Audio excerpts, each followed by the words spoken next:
हिंद दोस्तों। आज हम लोग पढ़ेंगे G7, G8 और G20 के बारे में। G7 जिसकी स्थापना 1975 में हुई थी, जिसमें मेंबर कंट्री हैं Canada, USA, UK, Germany, France, Italy, Japan. और G8 जिसकी स्थापना 1997 में हुई थी। G7 कंट्रियों ने ही मिलकर रसिया को इंक्लूड कर लिया था, जिसके तहत ये G8 के द्वारा जाना जाने लगा। जिसमें 2014 में यूक्रेन के क्रीमिया द्वीप में एक जनमत संग्रह कराया गया, जिसके तहत वहाँ के लोगों ने अपना अधिक 50% से अधिक वोट रसिया के साथ रहने की बात कही। इसके तहत 2014 में रसिया ने यूक्रेन की क्रीमिया द्वीप को हथिया लिया, और तब से G8 कंट्री G7 हो गई और रसिया को G7 से निकाल दिया गया।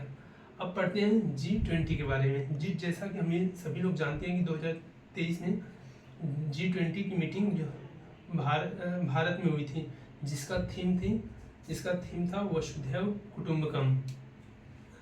और G20 में कितने देश आते हैं, इसे याद करने का सबसे आसान तरीका है कि एशिया के 7 देश आते हैं, यूरोप के 6 देश आते हैं, अमेरिका के 5 देश आते हैं, अफ्रीका के 2 देश आते हैं और ऑस्ट्रेलिया के 1 देश, ऑस्ट्रेलिया एक अकेला आता है।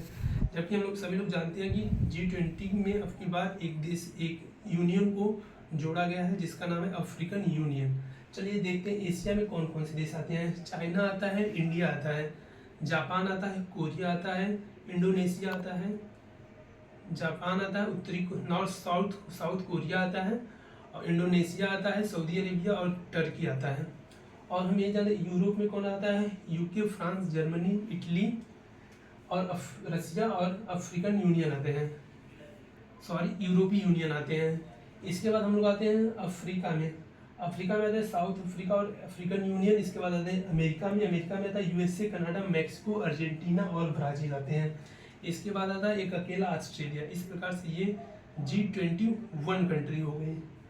और अब की बार जो ट्रायोका बना है, ट्रायोका क्या होता है, जो मीटिंग अब की बार हुई है और अगली बार जहां होगी और इसके पहले जहां हुई थी, जैसे 2023 में भारत में हुई थी, 2024 में ब्राज़ील में होगी और 2025 में साउथ अफ्रीका में होगी। तो ये ट्रायोका है। जय हिंद।